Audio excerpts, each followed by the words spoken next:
Present situations ఎంత దారుణంగా ఉన్నాయో మనం ప్రత్యేకించి చెప్పనవసరం లేదు. చిన్న పిల్లలు తాగే పాల ప్యాకెట్ దగ్గర నుంచి పెద్దవాళ్ళు తీసుకునే మెడిసిన్స్ వరకు కూడా ప్రతి ఒక్క దాంట్లో కూడా కల్తీ, కల్తీ, కల్తీ అనే మనకు కనిపిస్తుంది. కానీ ఇవన్నీ కూడా మనం రీప్లేస్ చేసుకోవాలి, మనము హెల్త్ కాన్షియస్ అవ్వాలి అనుకుంటే ఖచ్చితంగా మన గోఆదర్ స్వదేశీ స్టోర్‌కి రండి. ఇందులో చాలా బెనిఫిట్ ఉన్న మనకి ఆ విటమిన్స్ కావచ్చు, మినరల్స్ కావచ్చు, అలాగే హెల్తీ స్నాక్స్ కావచ్చు, ఏవైతే ఆయిల్స్ అలాగే నెయ్యి విపరీతంగా నెయ్యి అనేది అసలు ఏ విధంగా వాళ్ళు కల్తీ చేస్తున్నారనేది చెప్పలేని పరిస్థితి. అయితే ఈ స్టోర్‌లో ప్రత్యేకించి మనం చూసుకున్నట్లయితే ఘీ అనేది వాళ్ళు ఆర్గానిక్‌గా తయారు చేయడమే కాకుండా వాళ్ళకి స్పెషల్ ఫార్మ్ కూడా ఉంది. దాని నుంచే ఈ నెయ్యి అనేది తయారు చేయడం జరుగుతుంది. మనం ఒక్కసారి ఈ నెయ్యి చూసుకున్నట్లయితే ఎలా ఉందో చూడొచ్చు. సో, ఆ కలర్ గాని ఇవన్నీ కూడా కౌ ఘీ అనుకుంటా కదండీ! దేశవాళీ ఆవు నెయ్యి. అది. అంటే కవ్వ అంటే దేశవాళీ ఆవే. ఓకే. ఆ!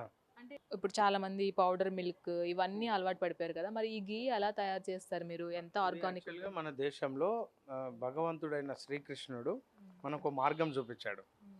ఏంటంటే వాళ్ళ ఏరియా హ్మ్. మధుర తెలుసు కదా! హ్మ్. ఈ మధుర అనేటువంటి ఏరియాలో కొన్ని లక్షల ఆవులు వాళ్ళకున్నాయి. సో, పాలు పెరిషబుల్ అంటే 2, 3 గంటలలో పాడైతాయి. హ్మ్. అప్పుడున్న టెక్నాలజీ ఫ్రిడ్జ్ లేదు కాబట్టి 2, 3 గంటలలో సాయంత్రం వరకు పాడైతాయి. సో, ఆ శ్రీకృష్ణ పరమాత్ముడు తన ఏజ్ వచ్చిన తర్వాత వాళ్ళ నాన్నగారిని ఒప్పిస్తాడనమాట.